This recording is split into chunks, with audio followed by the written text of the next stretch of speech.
Alors, représentez-nous votre projet en quelques mots. Alors, déjà, nous, on s'appelle Léonore et Laurence. On est en train de créer une boutique de créateurs, un concept store même carrément, avec du coup une partie dépôt-vente de créateurs où on va proposer du prêt-à-porter féminin, masculin, de l'accessoire de mode, de la céramique, du bijou, des doudous, un tas de choses. Type magasin créateur, hein, de toute façon. Une partie de vente de matériel de loisirs créatifs, où on va proposer des perles au détail, des après-bijouterie, du matériel de bricolage bijouterie, et aussi du papier haut de gamme, déjà pour démarrer, c'est déjà pas mal. On va ensuite proposer également une partie salon de thé et bibliothèque spécialisée autour de l'art, l'artisanat et les loisirs créatifs, pour que ça fasse le lien entre les deux espaces, qui sont le dépôt-vente créateur et l'espace atelier, puisqu'on va proposer des ateliers à la carte, donc des cours à l'année, des stages pendant les vacances, des ateliers donc autour de la couture, des loisirs créatifs, du cartonnage, de la céramique, mosaïque, voilà, la liste est longue. D'accord. Quel sera votre type de clientèle et comment pensez-vous vous faire connaître?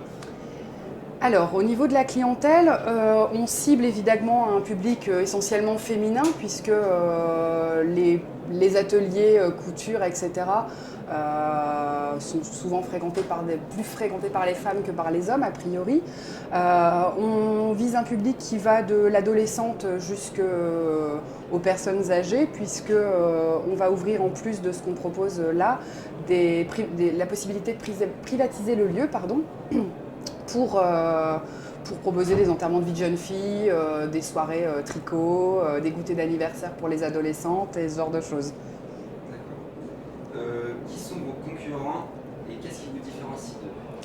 Alors, dans le secteur où on va s'implanter, c'est-à-dire Orchy, nous avons très peu de concurrents puisqu'il ne se passe pas grand-chose là-bas. Et l'idée est justement d'amener à un moment donné les concept stores qui se voient beaucoup en métropole dans un lieu qui est dit de campagne, mais qui a tendance à être de plus en plus fréquenté parce que le monde du travail et les entreprises se développent aussi. Et donc, nous, on arrive pour dynamiser et enrichir les propositions actuelles qu'il y a dans le coin. D'accord. Quelles sont vos motivations pour entreprendre? On est super motivés pour entreprendre. Tout simplement, on est toutes les deux auto-entrepreneurs au jour d'aujourd'hui. Donc moi, je suis créatrice de vêtements, de bijoux et d'illustrations. Léonore est cartoniste, donc elle propose des meubles et des objets en carton. Moi, ça fait 5 ans que je donne des ateliers à titre en tant qu'auto-entrepreneur, mais ça fait 15 ans que je propose des animations techniques. Léo, je pense que c'est un peu pareil. Donc voilà, et donc là, l'idée est vraiment à un moment donné, de se poser, de développer quelque chose qui soit propre à nos profils personnels et en même temps partager nos savoir-faire avec le plus grand monde, le plus de monde possible. Et pourquoi pensez-vous être les gagnantes de ce concours? Parce que notre projet, il est trop super bien, alors on est sûr qu'on va gagner.